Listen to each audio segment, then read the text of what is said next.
Woo! Good day, thinkers, thought leaders, progressives, and dreamers. I'm Craig Loretta Stewart. And I'm Derek J. And this is our panel conversation about ageism. Why you touch my shoulder? Well, I know I'm older than you. Okay, thank you. But, you know, I've been so looking forward to this conversation because when we sat down to come up with all of these topics, we were, again, I say this every week, we were looking for ways to bridge the community. And there's a gap. There's a gap between ages. And you had said something one day about there's a gap in terms of there's that age group. Okay, I just want to make sure where you're going with Okay, go ahead. You like to say a lot of things that I say that don't need to be repeated. No. But yeah, I feel like in the Black gay community. And this doesn't mean that it doesn't happen in the white community or other communities, but we're specifically talking about we're talking about the Black LGBTQ and the rest of the letters. That's new. Plus. There we go. Mm-hmm. That I just feel like when you get over 32, you're like ancient. And it's like, you know, so it's that 32 to 45 age group where it's kind of, you just kind of lost in the sauce. You're kind of too old to go to the club, but you're still young enough that you don't want to be just sitting at home. Mm-hmm. And then when you get over 45, child, if they see you even think you walk into a club, they're like, what your old ass doing in here? And speaking of your old ass, that's one of the things, because I have a lot of younger friends, right? Why? Because you're a lot. No, I have a lot of older friends too. Oh, okay, gotcha. One of them is going to be joining us later. But I have a lot of older friends and a lot of younger friends. But one of the first things that they say, like when, you know how you get to read, saying little slick shit to each other. The first thing is, oh, you old, da-da-da. Like that's the first thing that they say. Mm-hmm. And I have embraced my age. I'm 44. And like, I have this thing on my Instagram where I'll put hashtag he's 44. Mm-hmm. When I was 43, I started doing that. And for me, it wasn't really about me making this great statement to say, oh, I know I look great for my age. It was really about trying to remove the stigma from the community for people who feel some sort of way about being over 30. Even when you think about the dating apps or the hookup apps, anything over 28, 29, people tend to lie about their age, or you'll see it on their... I just take mine off. Well, I'm not on those anymore, but you know... Anymore. Girl, you just got off. Don't try it now. You just got a man child. Now she acting like she a damn relationship counselor. Yeah, y'all love hands. But you know, but even in like the profiles, when you read some people's profiles, they'll say if you're over 28 or 29, you know, don't hit me up.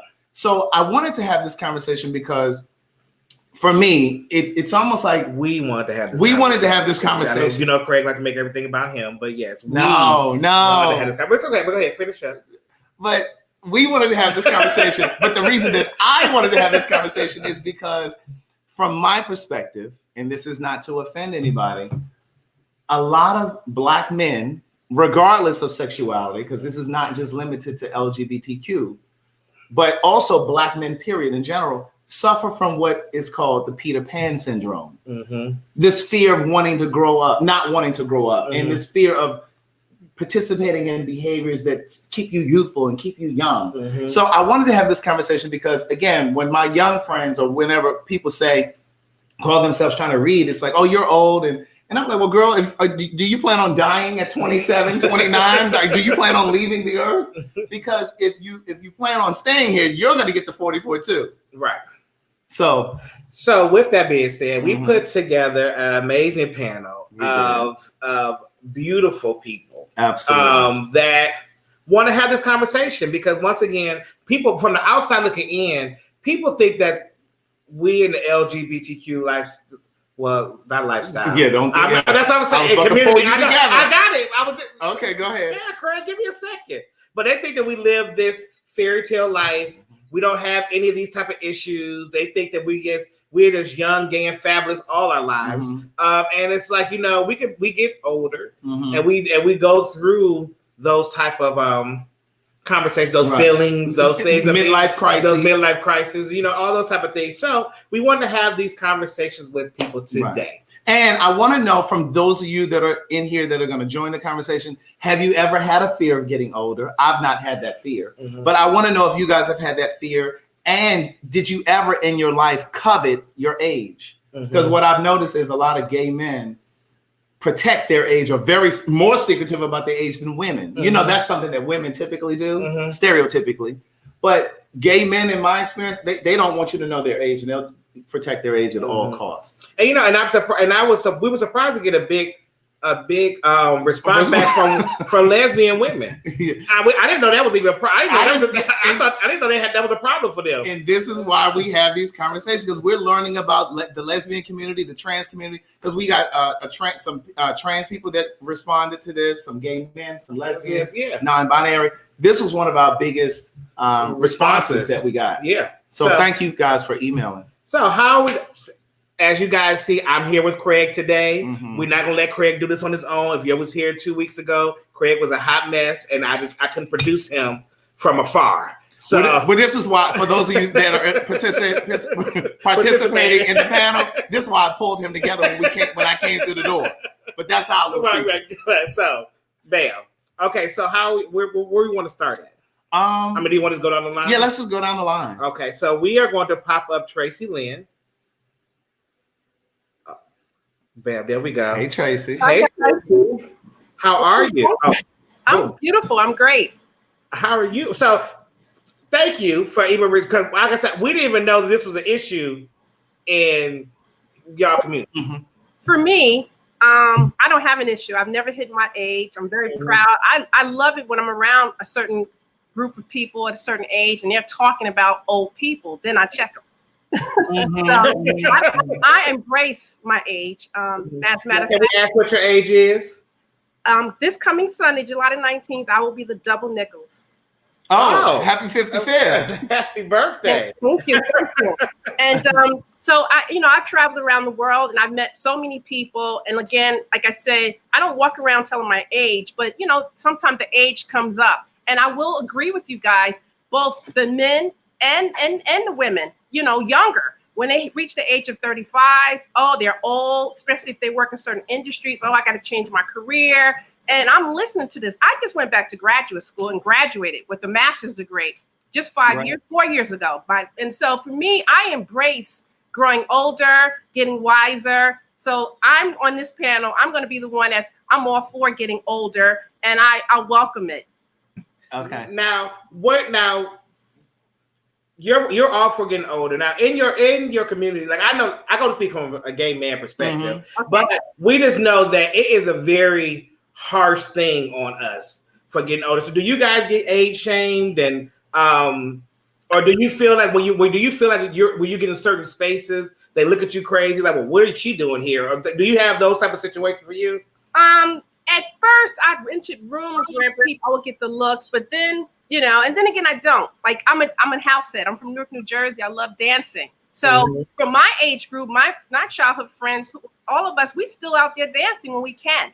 So it's a little different. Like I said, I'm from New Jersey. I'm from Newark, New Jersey, Brick City. So, but I know when I've gone over to the West Coast, California, there's a whole different idea. So people do, and matter of fact, the younger people are very aggressive today because they say, "Oh, I like older people," But I'm like, girl, I'm your mama's age. You know what I mean? So for me, I think the younger generation, they're a little bit. Some of them, they're very, they embrace it, then they don't, but they're very aggressive as well. They definitely like those of us that are seasoned. Yeah.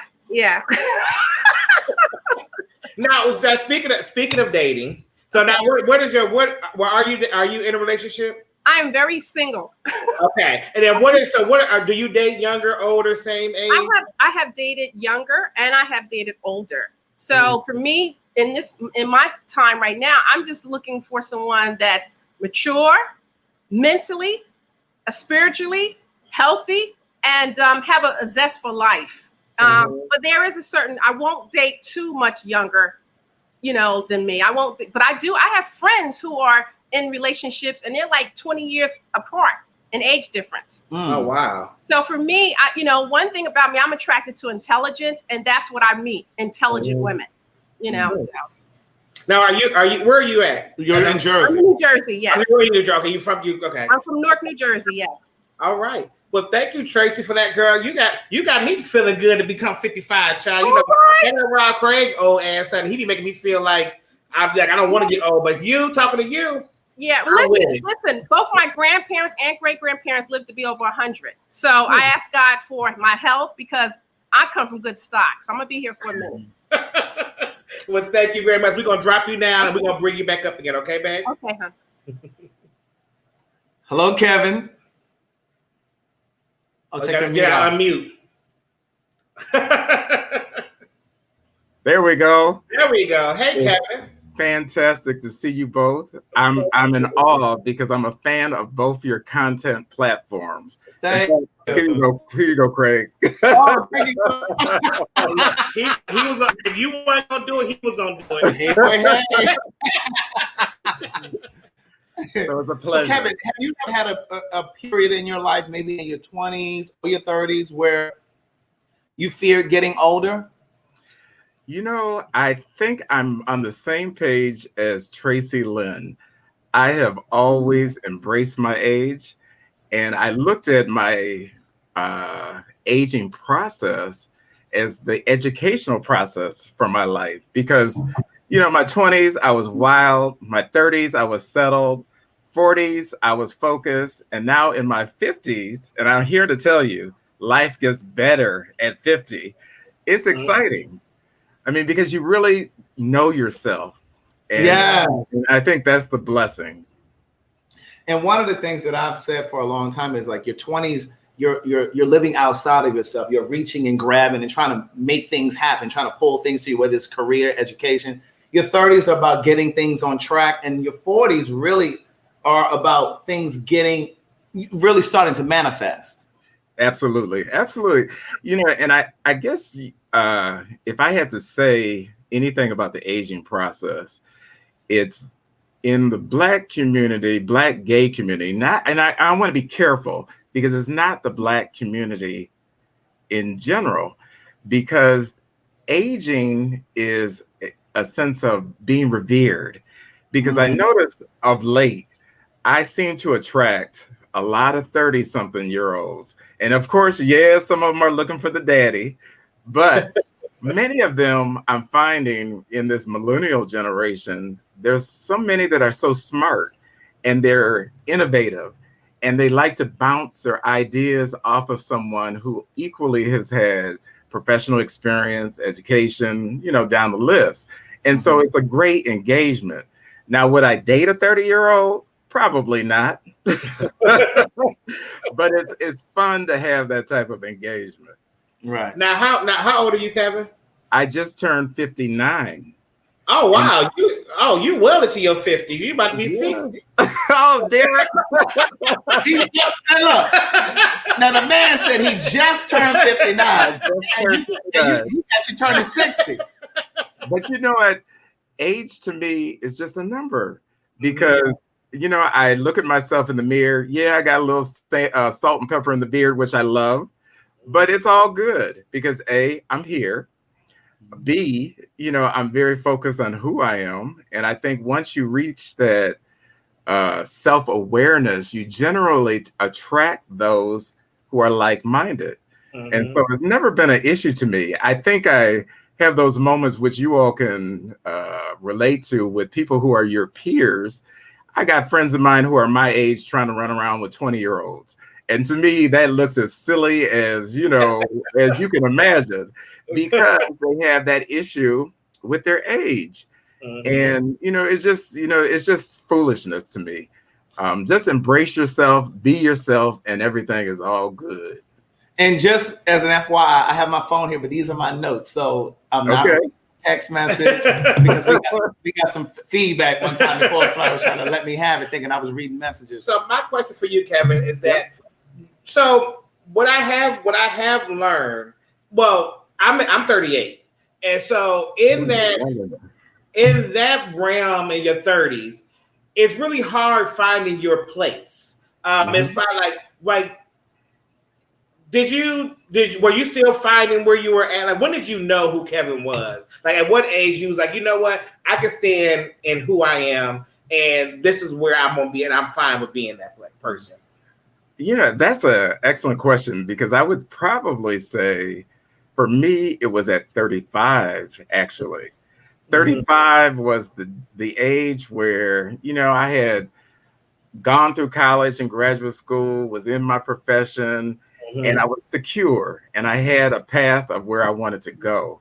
And so, 35 was it for me. And everything was smooth until I think I reached 45, 48, that zone. Then I felt trapped into the perception of others, because I was with my peers who were aging as well and had a hard time with it. And so I thought, well, what's going on here? And at the time, I was living in Los Angeles, which we know everything out in LA is as fake as you can. So, it was so many of those factors. And then when I moved back home to the Midwest, because I'm currently in Michigan, which is where I was born and raised. Where in Michigan? I live in Lansing.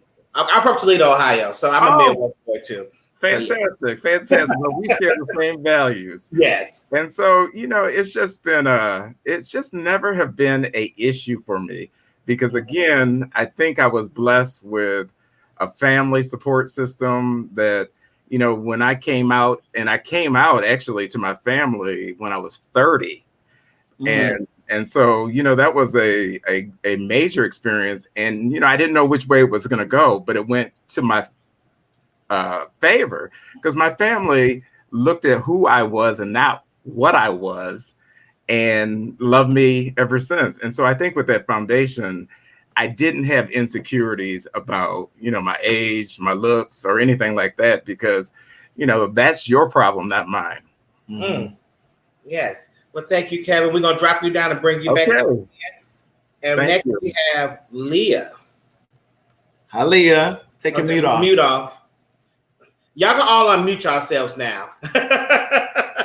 While Leah's doing it, I wanted to piggyback on something Kevin said.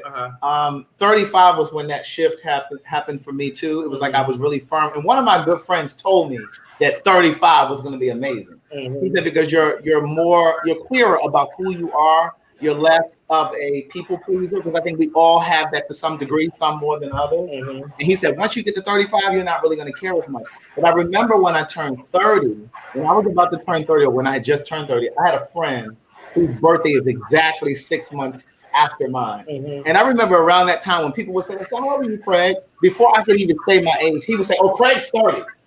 And I said to him, I said to him one day privately, I said, are you struggling about getting ready to turn 30? And he said, yes, I really am. I'm having a difficult time.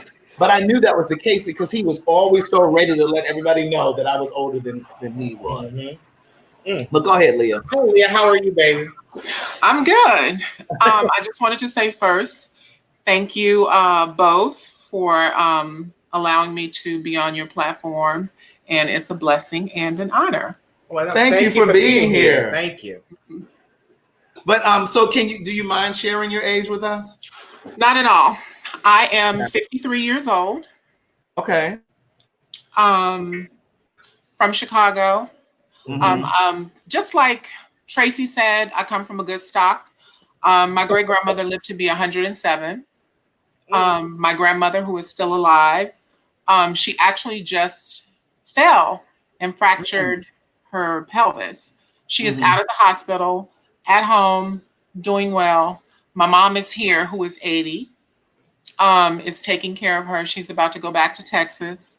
Wait, your mom is 80 years old, taking care of your grandmother? Who is 100. Wow. Yeah. Oh, yeah, you come from some good stock, honey. Yeah. That's crazy. Yeah. So talk to us about your aging process. How was that for you? And have you ever been age shamed? Oh, definitely. Well, one of the major things for me as a Black trans woman is that I never thought about the aging process, because for me, I never expected to live to see this age. Because let me just drop a little fact in here, because most trans women die. We are in an epic. The average age for a Black trans woman is 28 to 30 years old. 28 to 30. Wow. Okay.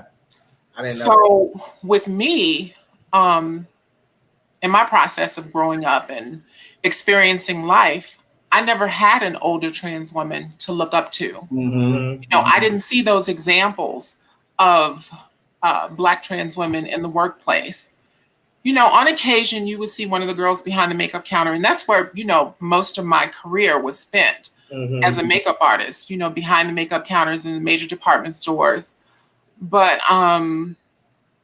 you know, my visibility is so important to the Black trans community, because I want to say, hey, look, I'm 53, I have a great career, I'm thriving, and this is something that you can aspire to be. So my visibility is very important.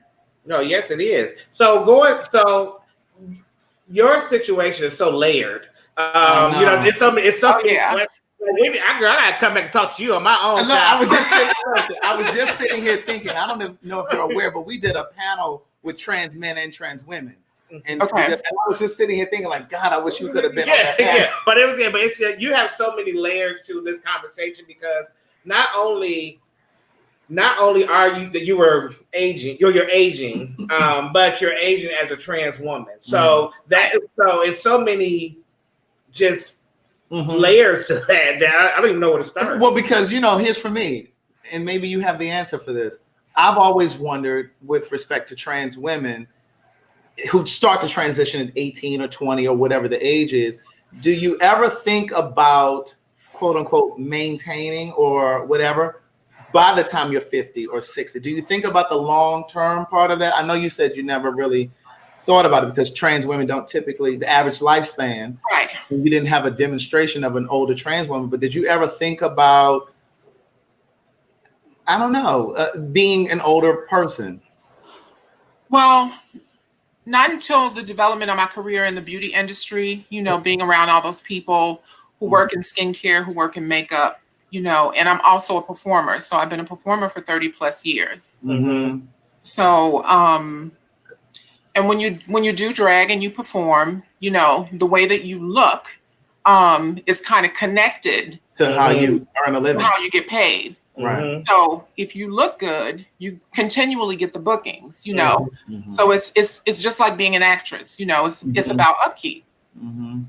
Because even in that aspect, when you think about like drag performances and things like that, it typically it does cater to younger girls. And because I can't really think, well, I guess there are older performers, but like, to your point, like, once you start to age, like, can you really be doing all that flipping? And you know how a lot of them get, because that's really where the money comes in, when the girls can do the splits and they can do the flips, and, you know, unless you're one of those ones that's just really revered. When you're a seasoned girl and you know what you're doing, you can stand in one spot. Because I know y'all know Raquel. You can stand in one spot and you can command the room. So it's all about what you bring to the stage. Right. Now, did you ever go through a point of not wanting to get older? I would probably say in my 20s, I did, because a lot of my existence is heavily based in layers of trauma, you know, from my childhood and, you know, being sexually assaulted and some other stuff, you know.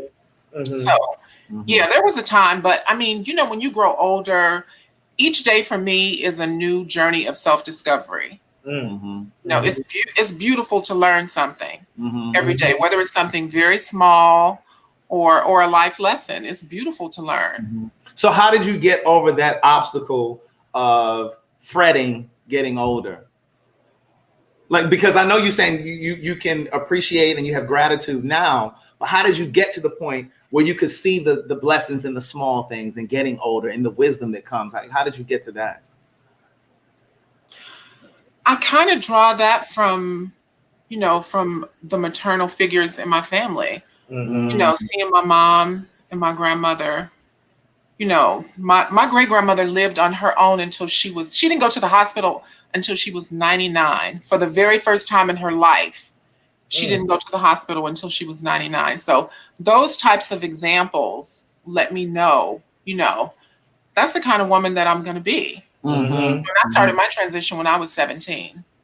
Wow. Yeah. Oh, Leah, we definitely coming back to you, girl. I gotta wrap my mind around a lot of things so I can have because I have to talk things. I have to get my words right. Yeah. but Leah, thank you so much. We'll be right back with you, okay, darling? Okay. All right, Cherokee. So listen, honey, when I popped them, I said, y'all got the full setup, girl. They got this little razzle dazzle. They like, what's up? We here. I'm just at home. Trying to put our background to shame. How are you doing? We're doing real good. How are y'all? Pretty good. Pretty good. How old are y'all? Because y'all look younger. I'm 39. I'll be 40 August 7th. Okay, and then I can't ask how old you are. I'm 35. I'm 35 and 39. So is Cherokee, are you the one in the tank? The tank top? Yes. Okay. So do you kind of have issues with sharing your age? See, the thing is, one, I was bamboozled. I didn't know this was going to be an ageism topic. Thank you, brother. So I personally don't think I have a problem. But I think you kind of do. They took a drink on that, so they already know what it is. Yeah, that was a pregnant pause when I asked you your age. No, it's just that as one of the panelists already said, I don't really see age, so like I don't feel the need to display my age or say my age. I'm just like, I'm out here living. So, but when you were actually like talking about the Peter Pan syndrome, I was like, oh shit. That might be me. Yeah. So yeah. So I was talking with you, Cherokee. At 35, I'm closer to your age than Craig is. So I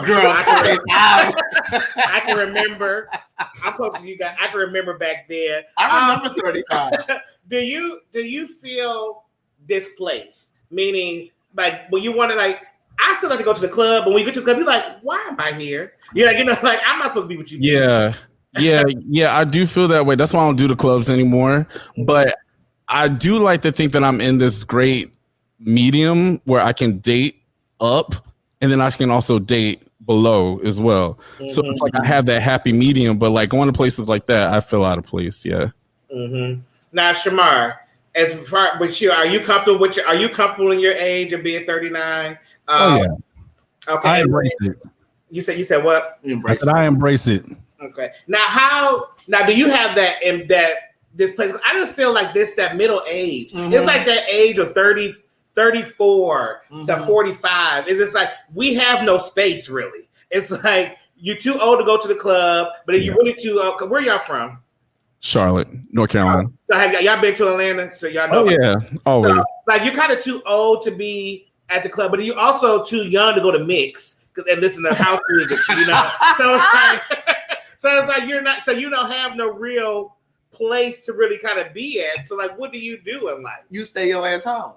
Who wants to do that? Exactly. Who do that?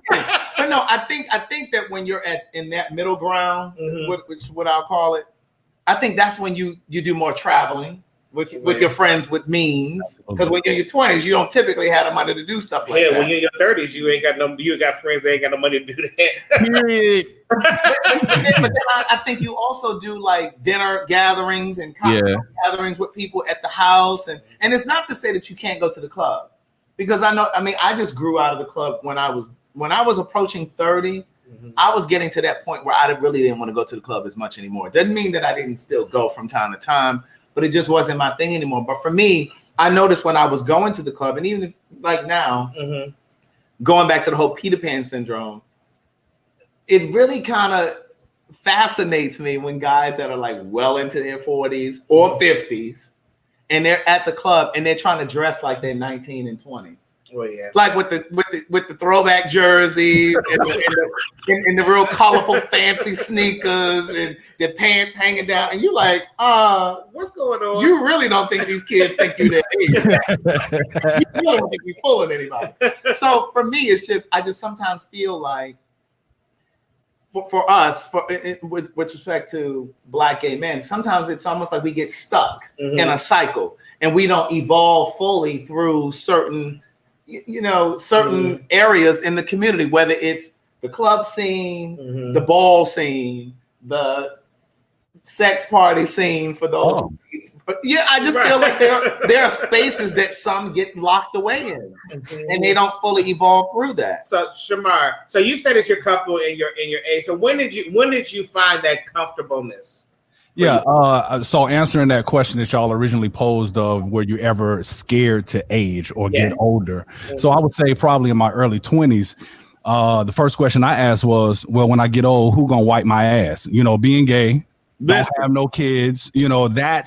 That was what the fear was. It wasn't, going through the journey of life. It was who gonna look after me, But I think as we continue to progress, you have legalized marriage now. You have opportunities or alternatives for having children, surrogacy, adoption, what have you. I'm like, okay, I'm okay. Somebody gonna look after me. I take good care of my nephews too, so hopefully one of them will look out for me one day. Right. And to that point, Shamar, that's one of the reasons why I've always struggled with why, as Black gay men, we don't prioritize relationships more than what it feels like we do, to me. Because who gonna be there for you when you get older? You know what I'm saying? So for me, my retirement plan, you guys, is that I'm buying a farm, and I'm just gonna have we're gonna like friends, because we all gonna probably be single. No, I'm not claiming that. You probably will be. We're just gonna live together, and then as your ass, and we'll take care of each other. As your ass die off, we just move somebody else in. That sounds like a sad place to be. I don't want to go. I'm not even coming to visit down there. I'll be there, Derek. You get Cherokee. You understand that? Yeah, I got it. We're gonna all be old fly people, honey. Well, and as we get younger, as we get older, write Cherokee's names out and put them on the list. I can tell you, it's gonna be a fun retirement home. And as I said, we just gonna take care of each other. The Golden Girls. Take care of each other more. We just move you right along. Okay. So are you scared of getting older, Cherokee? No, I mean, I believe I'm aging gracefully. I think my hang up is that I think that when it comes with age, there's expectations. There's things that I think our society push on her, like on us, like you got to have this at this age, this at this age. So that's why I'm like, well, you don't need to know my age because I'm just living life.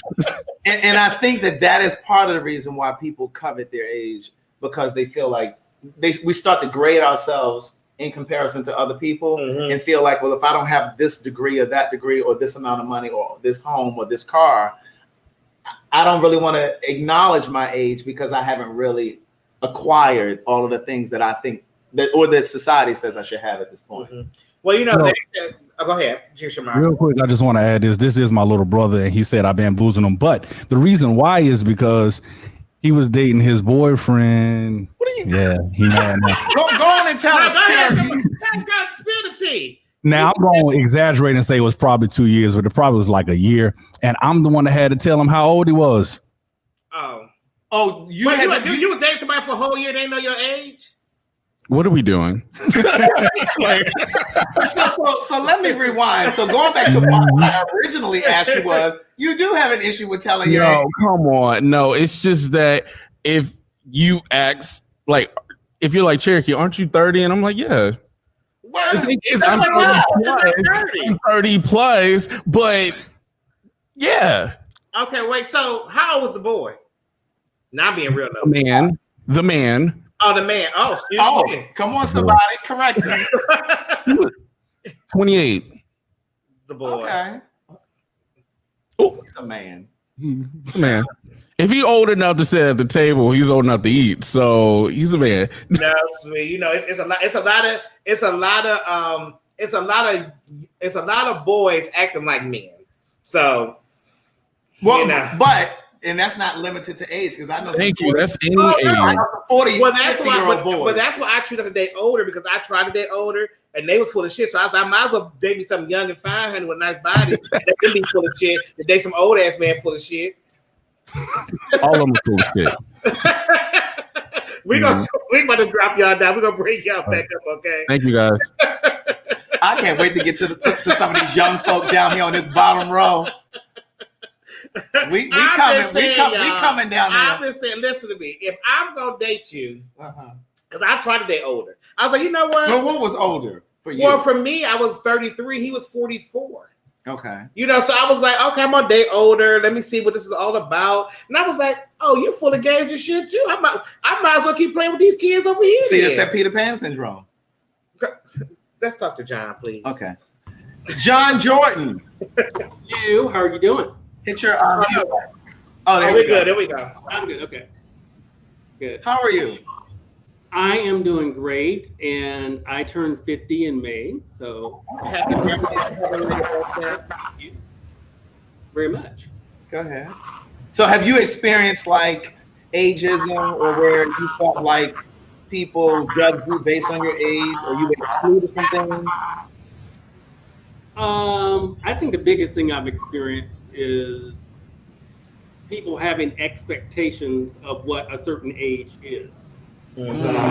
Like I was talking to somebody younger, a younger guy, and at the time I was 48, and his comment was like, "Oh, you're so full of energy."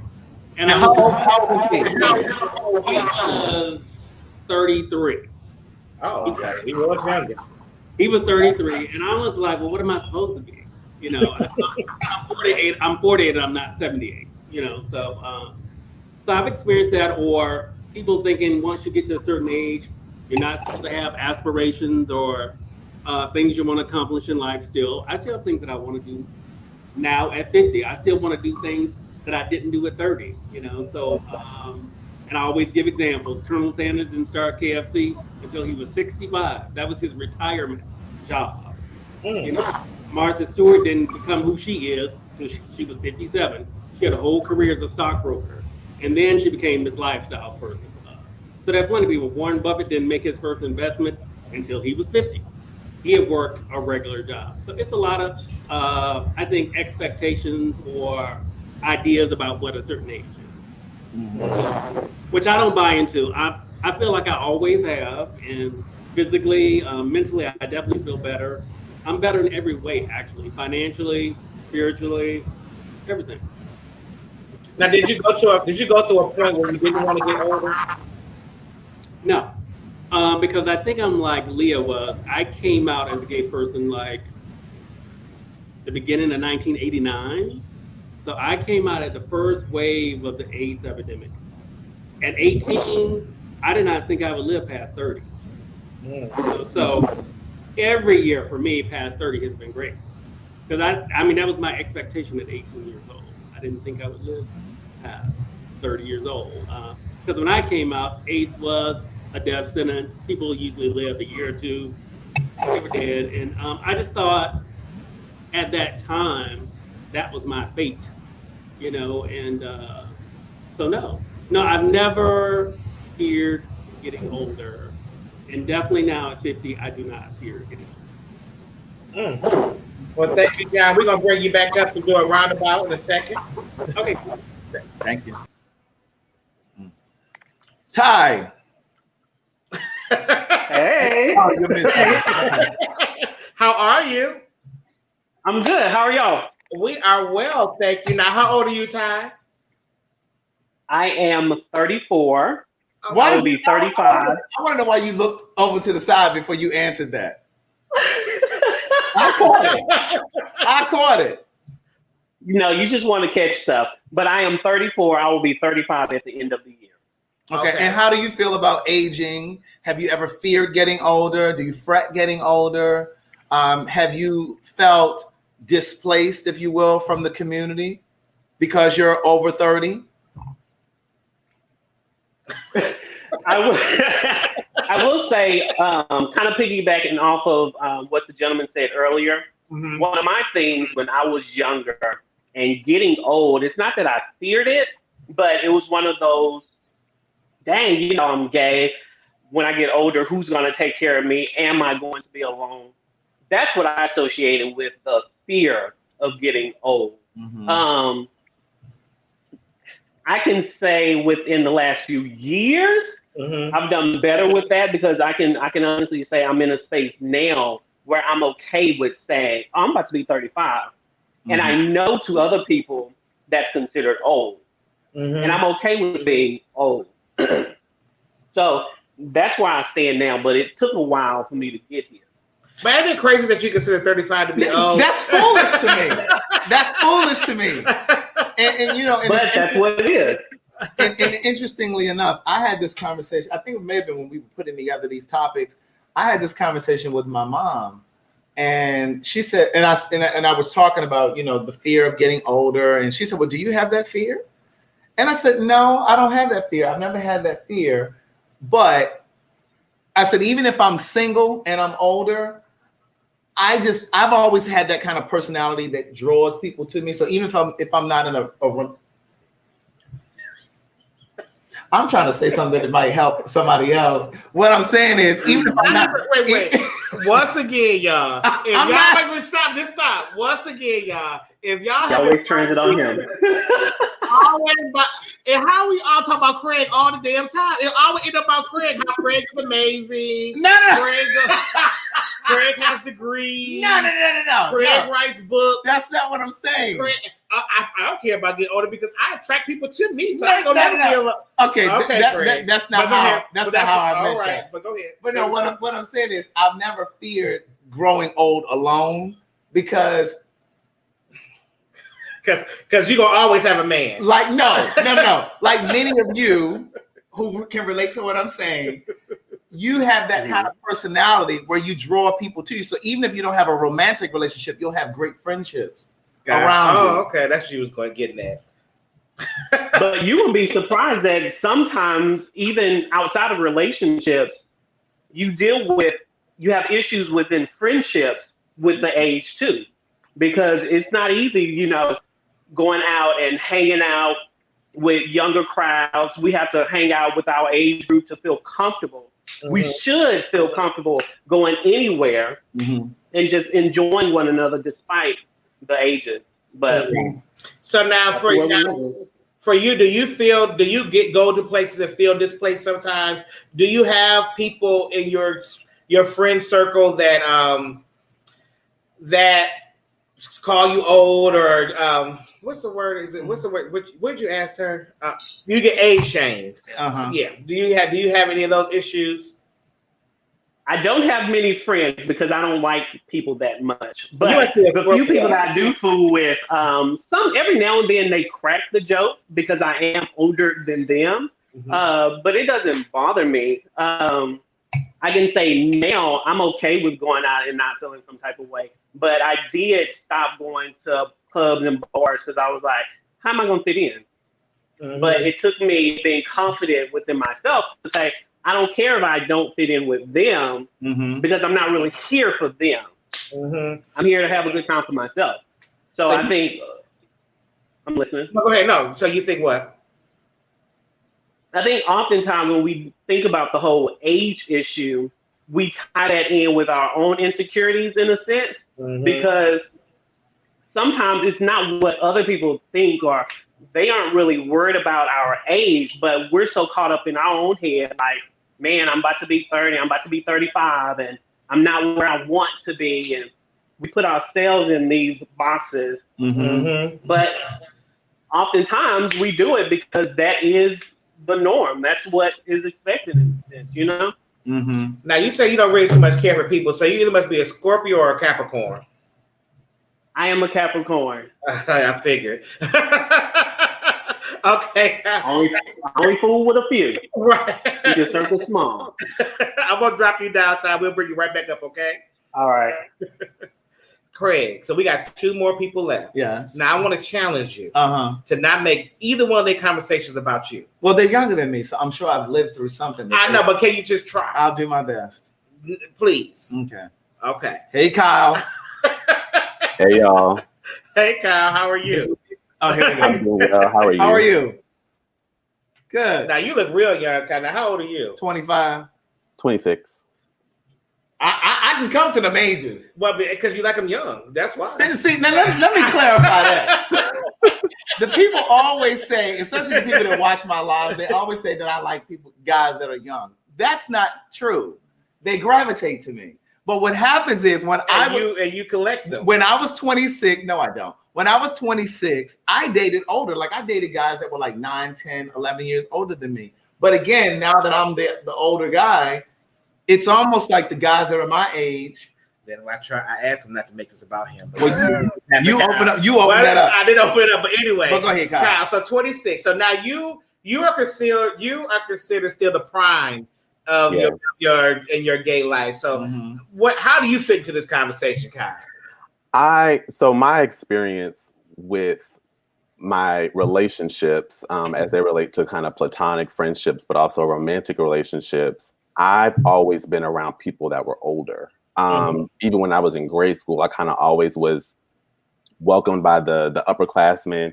One of my best friends is in her 30s. I have a friend who's in her 40s. So I've always kind of been around and surrounded by people who were older.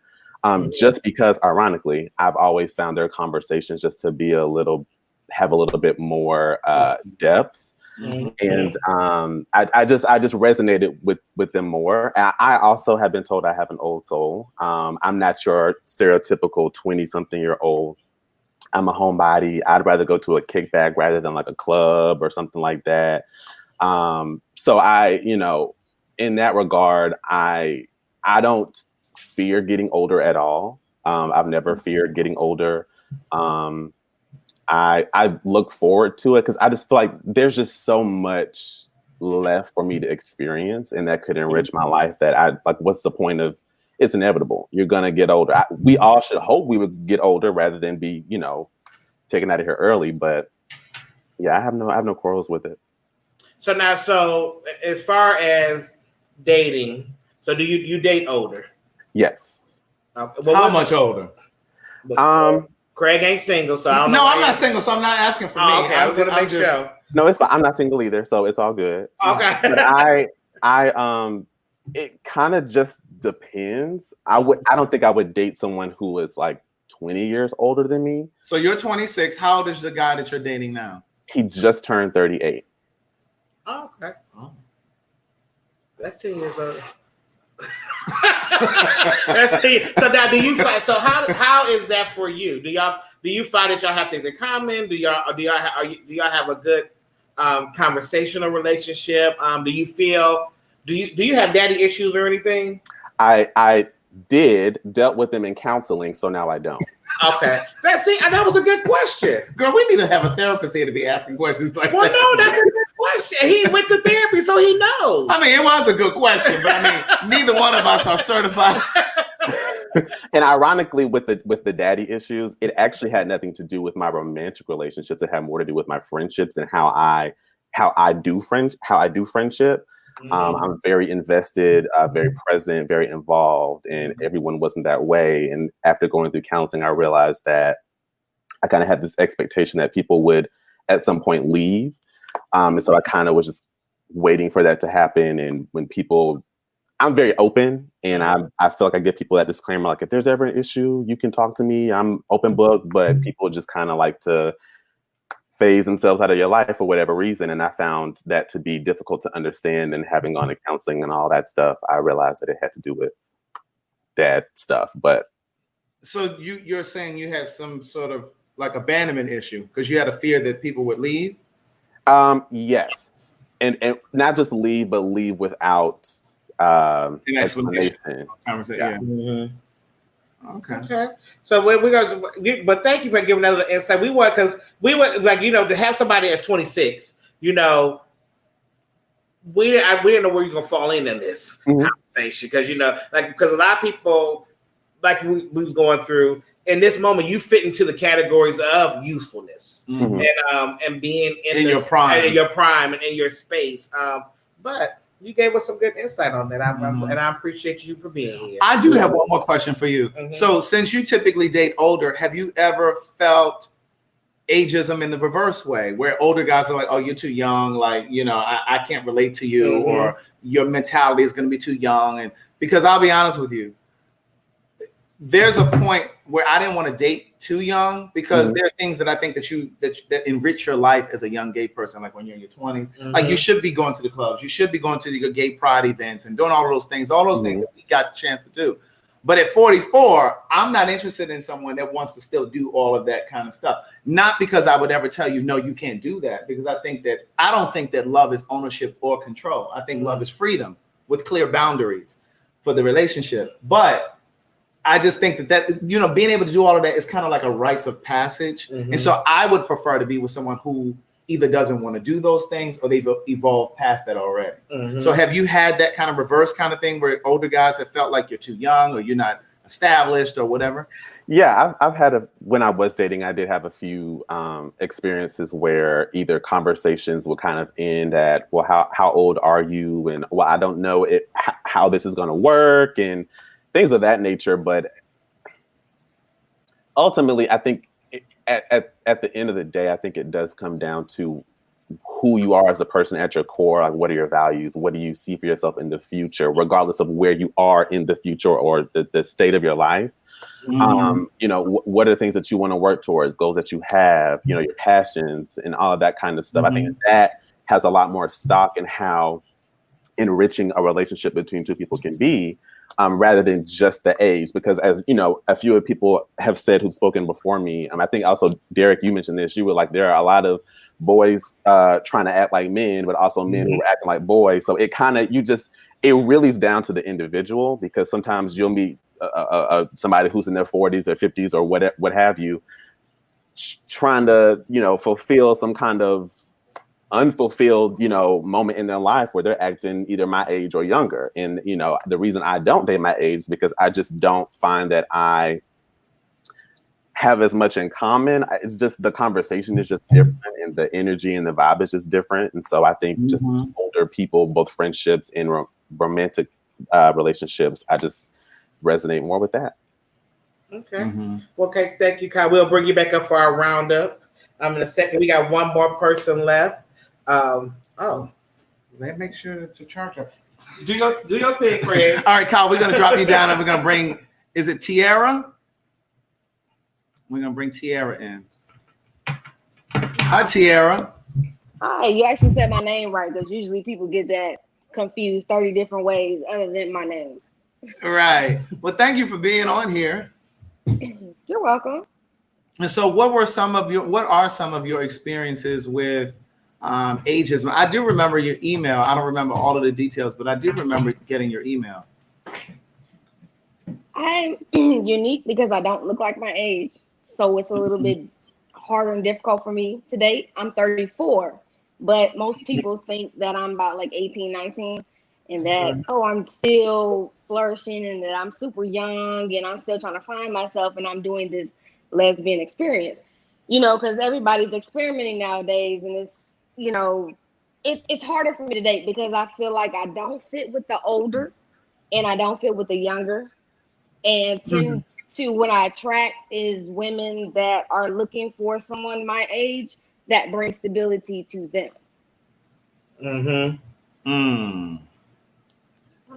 That's interesting. Because when I think about that, and again, it's about vantage point. I often think about young boys. Somebody mentioned this earlier about daddy issues. Oftentimes, young boys go after older guys that are more established and can take care of them, because sometimes these young guys are still in college or they're still living with their parents, but they have this older boyfriend who has money to go to dinner, who has money to travel, to pay a cell phone bill or whatever. And then in the reverse, we have a lot of older guys who date younger guys because they can have that control, if you will. They can kind of wear the pants in the relationship. They can kind of be the dominant one. And sometimes it's an ego thing because they feel like they still got it, by dating a younger guy. So it's interesting to hear your perspective on that. It's the same thing, well, being masculine and being a stud. Usually most studs have a control issue with being with a woman. So they usually want the woman to stay at home and they are the financier, and they are the person that pays the bills. And if she has children, they take care of the kid, because 9 times out of 10, she has someone that is not co-parenting her with her the best way.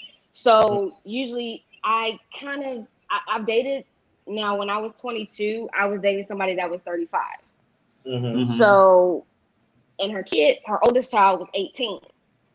And as we started progressing in our relationship, and I was going to marry her, and this is one of those midlife crises when you're young things.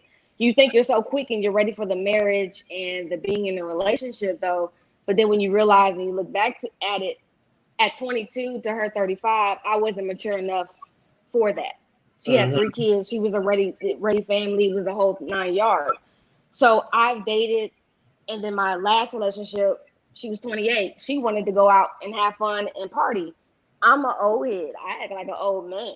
I like to just go to the, cigar bar and chill, smoke my cigars, hang out, relax, talk to the older guys that are married and disgruntled and don't want to be around their wives, and just, learn that way. And talking to older people, I'm not into the club and the gay scene and all that. I never have. It's just, it's not for me. So do you feel displaced, and not really knowing where you belong at, and what space you really kind of belong in? Sometimes I do, and then sometimes I don't, because at the same time, I'm secure in who I am. So regardless of whether I am in a relationship or not in a relationship, I'm cool. If I had an aunt that lived till she was 93, she never was married, she never had children, anything. I'm okay with dying alone, but I'm at peace. And that's the main thing. And you know what? That's so like that hit me real. You heard me go. I was like, that hit me a little bit. But that is a reality that some may have to come to terms with. But as you know, it's just hard hearing it come out people's mouths sometimes. It's like, oh shit, I might have to die alone. Jesus. Okay. And I think that's because, y'all have the same dynamic, relationships, especially with lesbians. It might last a week, 30 days, 2 weeks, everybody takes it so fast. 1 minute you meet them at the club, next minute they done moved in, and you're in this full relationship.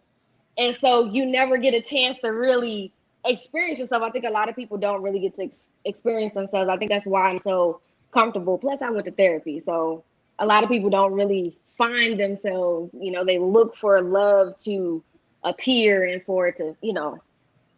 Black people need to go to therapy. Go to therapy, Black people. but one thing that I wanted to say there, where you said, especially lesbians, they move in quickly. I always try to reject stereotypes like that, because that's not just lesbians. It's gay. Gay men do it. Straight folk do it. You know what I mean? And so, a lot of times I'll hear gay men say, "Well, if I was straight, I would be in a relationship right now. Straight relationships aren't as difficult." I'm like, "Well, who are your friends? You must not have any straight friends. You know what I mean? Like, you must not have an equal balance of straight and gay friends, because the waters over there are just as troubled." Well, Tierra, thank you for your insight. We're gonna bring you back up for a roundup, but thank you. You're welcome. So all of my older panelists, Kevin, like Tracy, Kevin, Leah, John. Yeah. So you guys heard all these younger people talk. You heard their conversations. So we want to hear from you. We want to hear thoughts from you and that advice. And anything that may have triggered you while you were listening to the others. So if there's anything else that you want to say. Do you want to bring those 4 on? Well, we bring them up. Bring these 3. Okay. Yeah. John, we're going to bring you in after, because there was a little connection problem when we heard you earlier. So we'll bring you in separately. So Tracy, Leah, and Kevin, y'all heard all these wonderful conversations, and their insights on why they feel the way they feel, getting older, being young, and not saying their age, things of that nature. So Tracy, I want to start with you. What advice would you just give anybody in that space of not wanting to get older and being afraid of not having what they're supposed to have at a certain age, and things of that nature?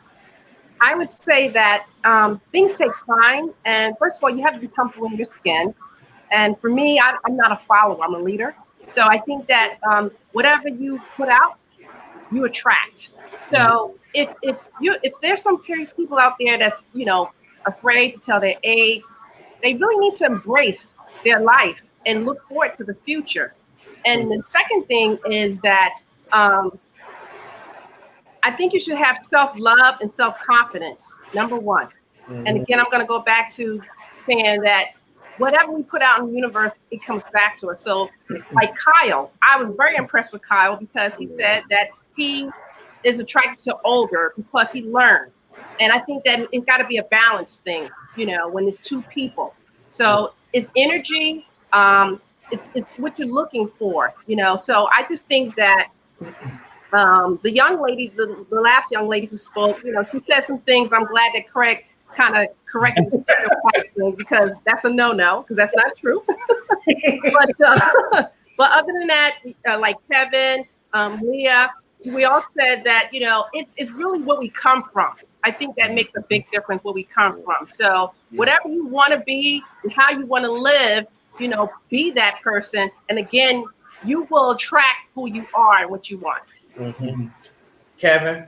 Yeah, I mean, I'm already in love with Terry Lynn because she's saying exactly what I feel. I'm Tracy Lynn. Tracy Lynn. Oh, my apologies. That's okay, sir. That's okay.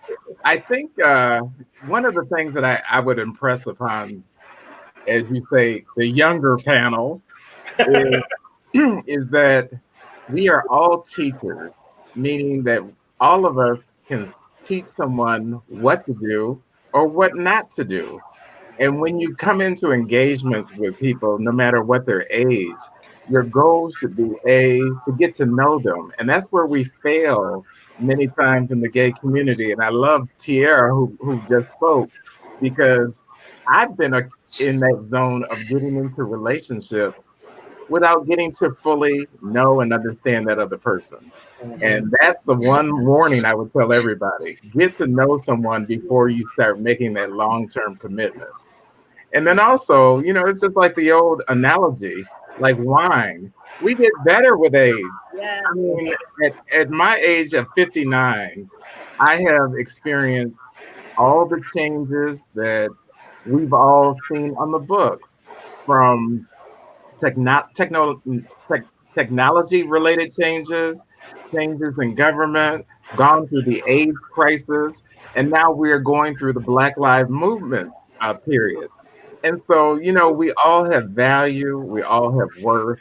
You just need to be open to be able to extract that. So that's what I would say. Thank you, Kevin. Leah? Well, I can say that, it's important to tell the younger folk that when you're discovering who you are, it's important, before you give your love to somebody else, it's important to learn to love yourself. Mm-hmm. You can't wholeheartedly give yourself to someone if there is a piece of, if you're not whole within yourself. I embrace my age. I look forward to getting older, whether it's with someone else or by myself. I know that I'm going to have a fabulous time, as I have on this journey through self-discovery. Mm-hmm. And the irony of this conversation is that we are now in the age of entanglement. And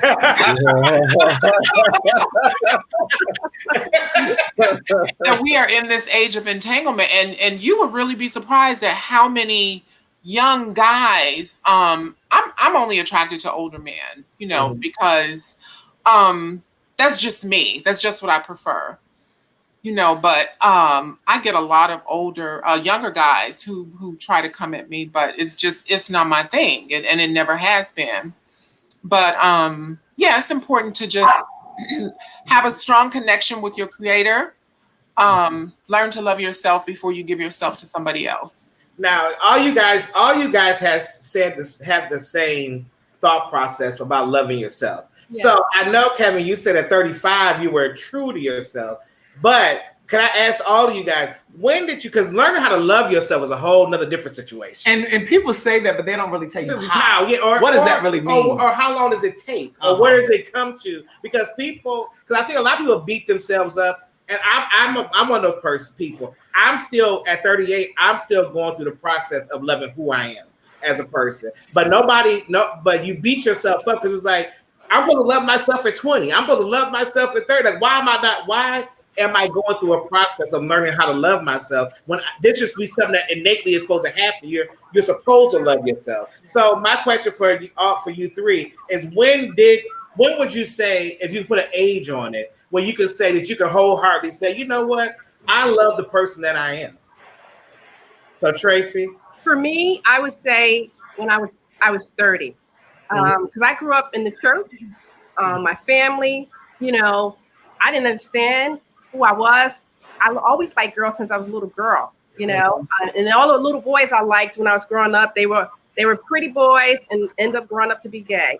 So for me, I would say when I turned 30, and matter of fact, just before 30, because I was dating someone older, and she said, you better tell your family who you are, because I'm not coming around acting like I'm your friend. And she was about 10 years older than me. So I thank her for that, because she helped me out myself to my family. Most of them knew anyway. But I also went to therapy, because I always want to do things perfectly. So I would say around 30 is when I knew, like, embrace myself, forget it. And then my dad, he was like, fuck what people think, be who you are. You know what I mean? So, but I never wanted to do anything to disrespect family, because that was very important to me. So I would say around 30 years old. Kevin, for you, if you could put an age on when you learn how to love yourself and say you wholeheartedly love who Kevin is, what would that age be around for you? Yeah, I can actually tell you emphatically, it was when I was 40. And at 40 is when I started traveling. And I remember going through the Caribbean. And it gave me the sense of being with Black people who were proud to be Black people. And it made me realize how much in America we are up against so much that tells you should not like yourself.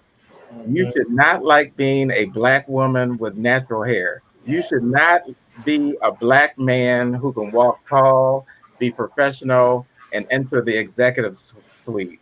And so when I realized that you see the bounty globally of Black people who are doing the thing, moving mountains, and that's when I started saying, hey, that seed is within me.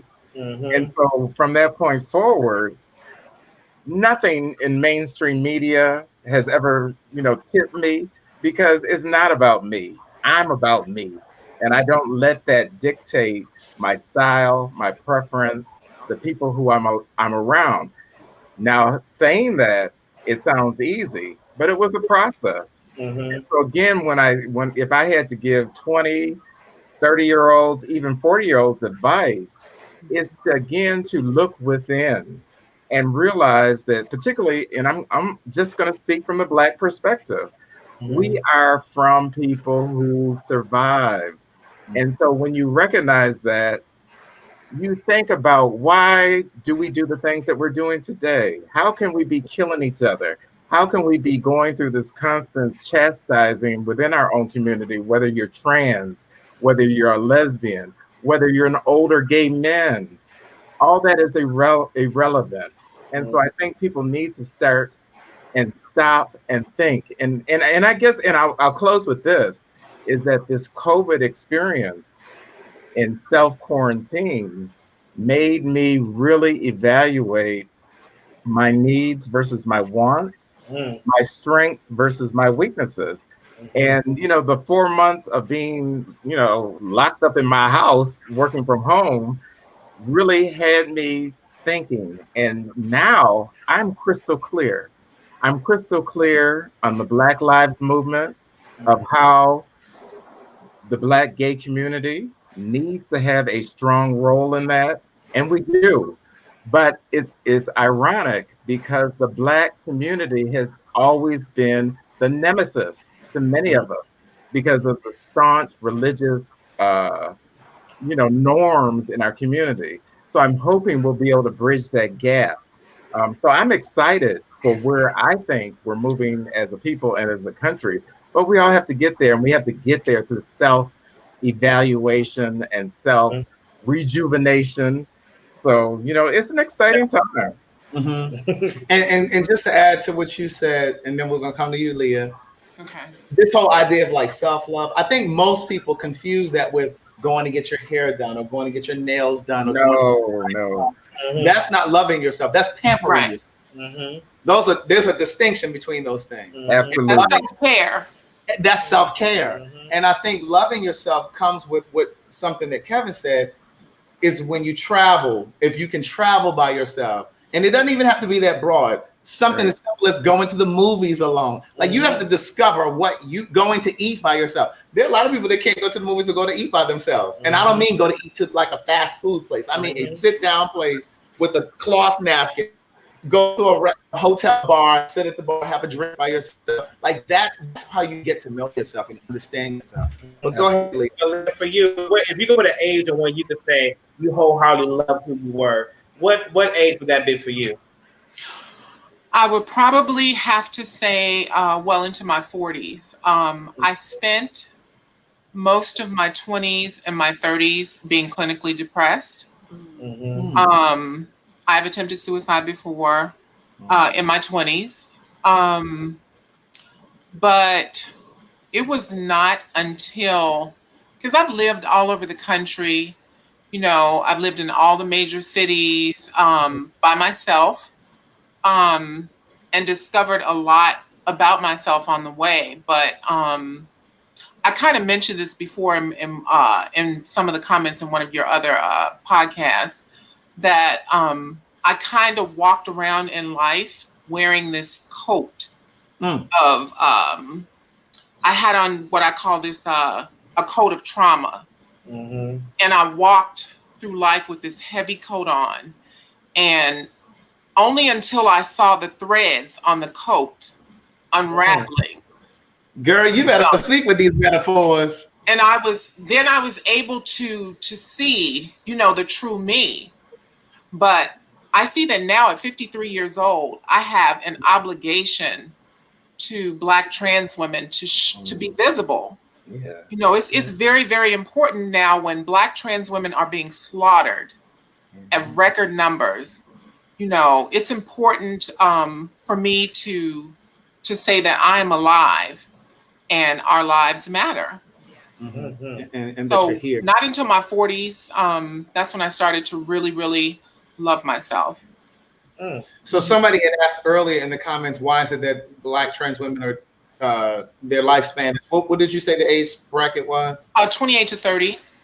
And it's because Black trans women are being killed. So hopefully that answers the question. I saw that question floating through there. But Tracy Lynn, Leah, Kevin, thank you guys so much. And for me, this has been a great conversation for me because, like I said, I put a lot of pressure on myself. And, I've lived a lot of my 20s to my 30s on television with a whole nother pressure on me of not aging and figuring out and not having what I'm supposed to have and doing what I'm supposed to do and learning how to love yourself and still trying to work it through that process. So to hear it's like, hey, it's okay. Take your time. It's like, we all are going through that process. So I want to appreciate y'all from my heart. Thank you, because this conversation has helped me. Craig, I want to connect with you because I'm working on my memoir. Okay. And yes, please. Yeah. Please. You can email me through the same email. I'll get it. Okay. All right. Thank you. Thank you. Thank you. Thank you. Really good. And to Leah's point, also, it's important for LGBTQ people, period, to be visible. And that's the only way that we can affect change. So when you are in the closet, because a lot of times Black gay men will say, well, why is it important to come out? It's important to come out because you need to be seen. The time is now. You need to be visible. Yes. Thank you, Leah. Thank you. Thank you. We'll bring John up. They were really good. Yes. There we go. Boom. John. Yeah. Can you? So same. So same question for you. When did you, if you put an age on it, when did you say you started to love yourself? I would definitely say everything came together for me at 40. Okay. It was just my life experience in my 20s and 30s, and it all kind of culminated at 40. And something happened, and I felt so solid and together, like 39 turning 40 was it for me. Mm-hmm. And if you get some advice to our younger panelists, what would that be? As far as goals that you have, don't tie it to a certain age. As long as you have goals that you're working toward, you have your plan of how to achieve the goal, don't tie it to achieving it at a certain age. I did that and fell to pieces when I turned 30 because I hadn't achieved all this stuff that I wanted to do by 30. I would say just always continuously work towards your goal, and it will happen when it will happen. If I could go back and talk to my younger self, I would say, please relax. It's all going to be okay. You're going to get where you're going, you know, and it may not be in your timetable, but you will get there. So I would definitely say relax. Other thing, take care of your body and your mind, your health in general, while you are still a young person. I would say, for me, my own personal experience, how your body ages is kind of dictated of how you treat your body when you're younger. Yes. Like now at 50, I don't, have any major health issues. And I think that's because along the way, I did eat right most of the time. I still work out 3 days a week. And I go to therapy, when I need to love myself. And it's an ongoing process. I mean, loving yourself is not a destination to me.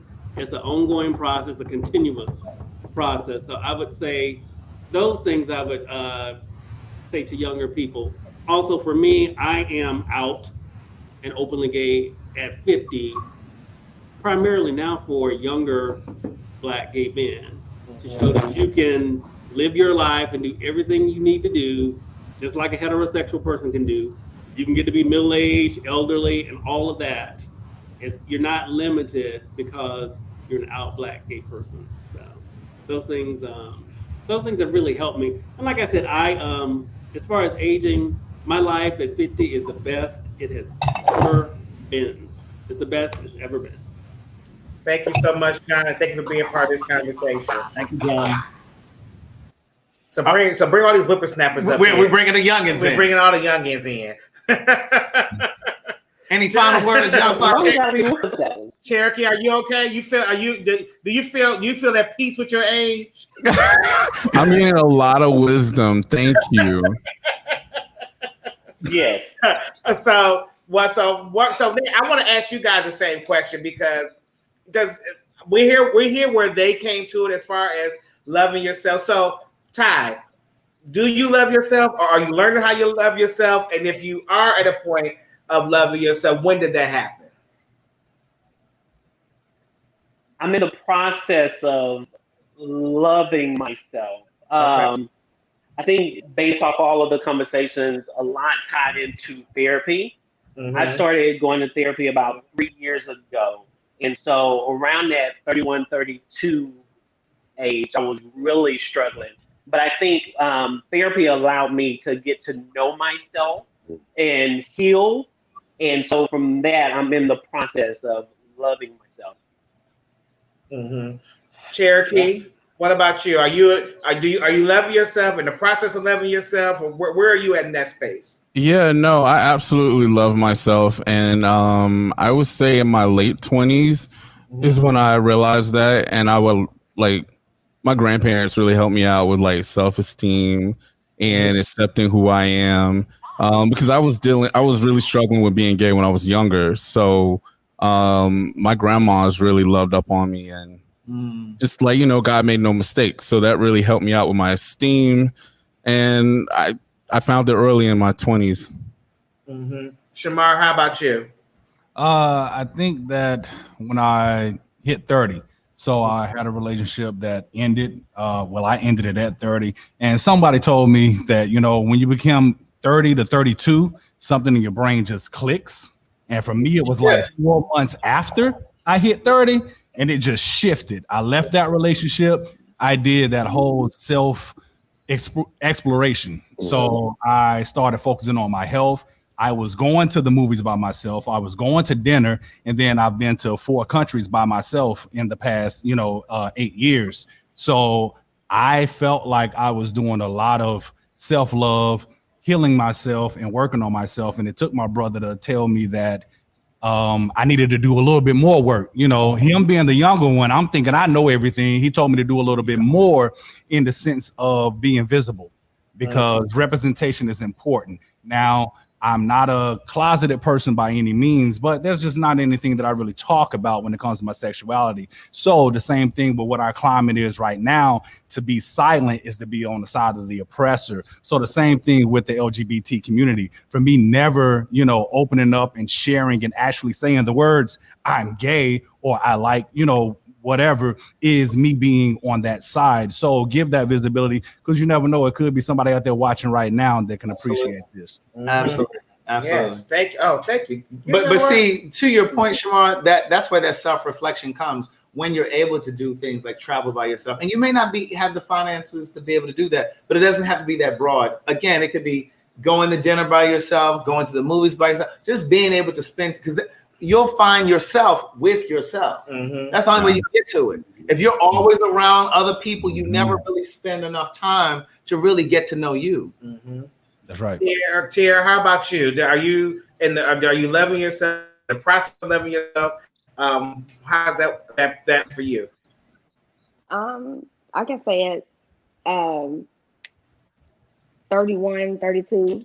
The bell went off in my brain, and I got tired. I got tired of being broken. I got tired of going from relationship to relationship. I got tired of the monotony of life. And I had to sit back. I went to therapy.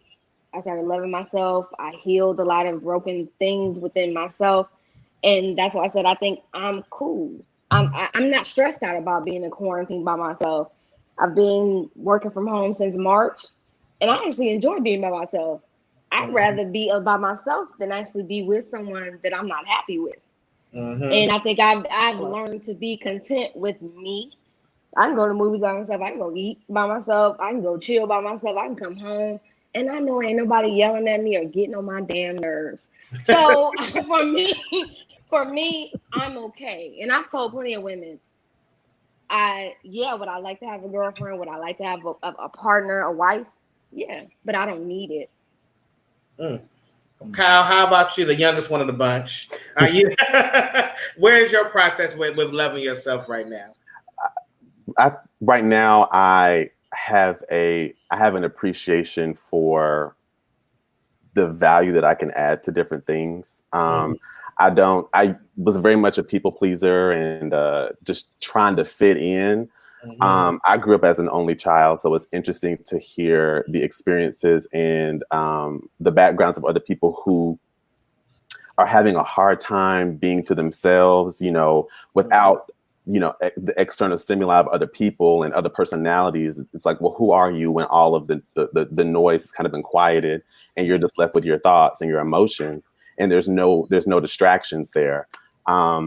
I've never had that problem. I have no problem entertaining myself. I don't need someone to be around. Of course, it's nice to have other people there just to compliment you and, your energy and the dialogue.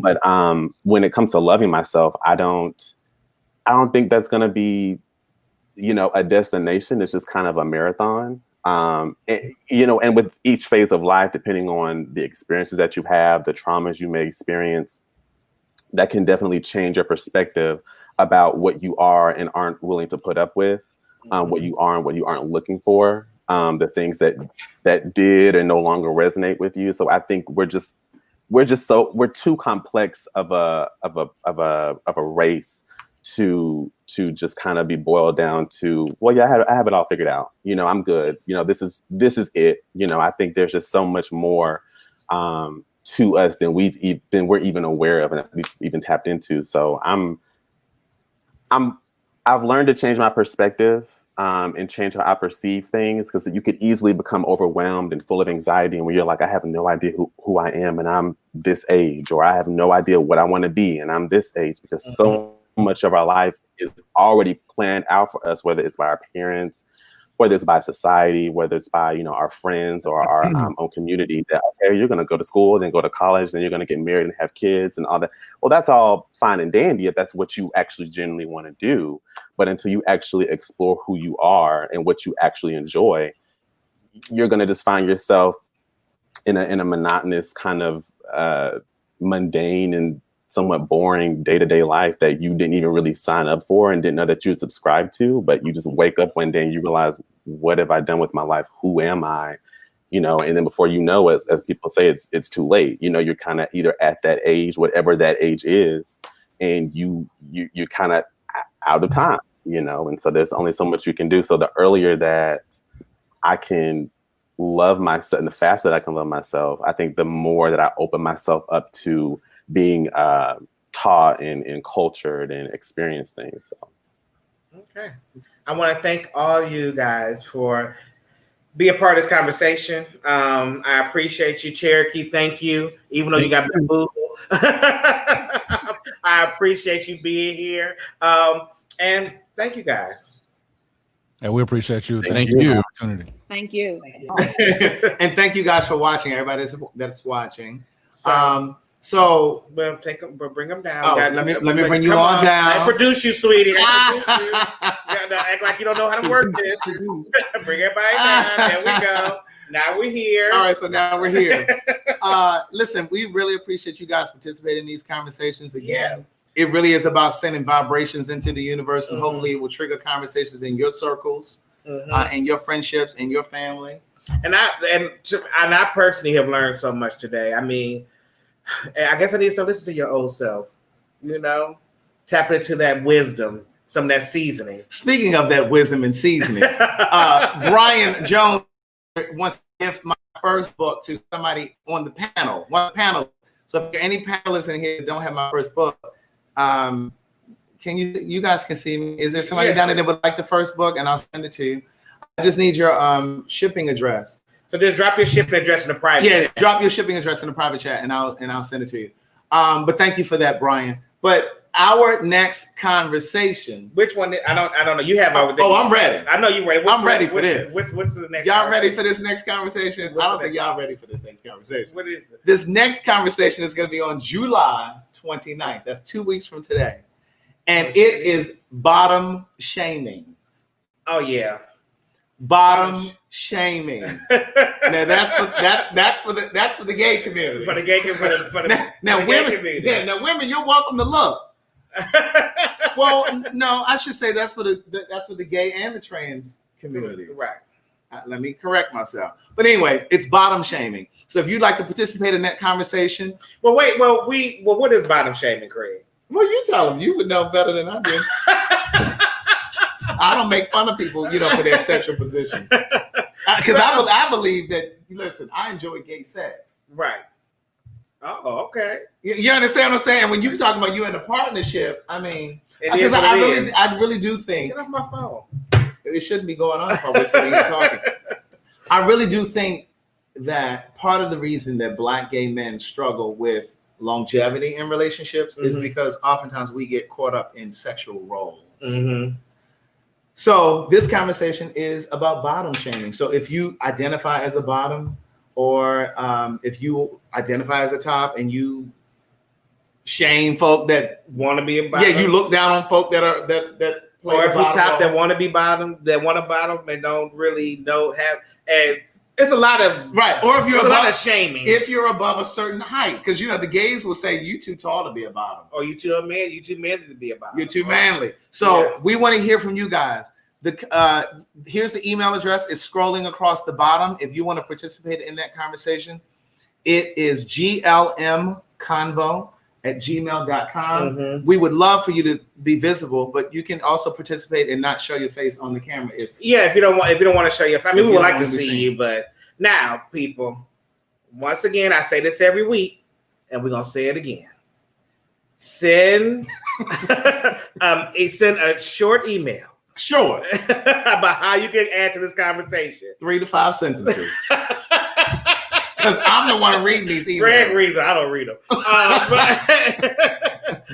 So that send a picture and send your contact information, so we just know who we're talking to. Your contact information being your phone number. Your phone number. Because if you email us, we already know your email address. We just need your phone number because we have somebody reach out to you and everything. Exactly. All that good stuff. But yes, so I'm excited about this too. Me too. Because I mean, you know what?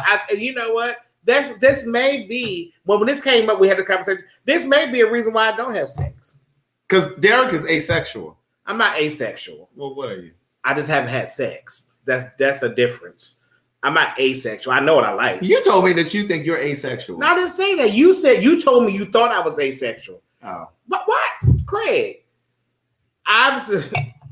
Okay, so Derek has never had intercourse. He's done things that people got mad with me because I said that he sucked dick. But Derek said that. Why would you keep saying it? Because I need you to stand in your truth. You want these people to stand in their truth? I need you to stand in your truth. I stand in my truth. Okay, so then tell the people that you like to suck it. I'm just playing.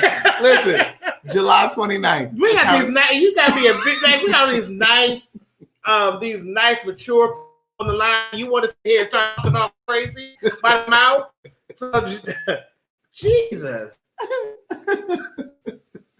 What is the date? July what? July 29th. July 29th. 2 weeks from today. 2 weeks from today. Email us if you would like to be a part of this conversation about shaming. Yes. We will come on and do our announcement and have our regular conversation we normally do. Yes. But thank you guys for tonight. Thank our panel. You. We appreciate everyone. And share the video, like the video, subscribe to the channel, all that good stuff. We hope that this has grown you guys. We hope that we provoked you to think about something that perhaps you haven't thought about. Yeah. So thank you so very much. Have an amazing night. Be safe. Brush your teeth, floss your teeth, brush your tongue. Because nobody want to kiss you if you don't brush your tongue. Bye, y'all. Bye, y'all.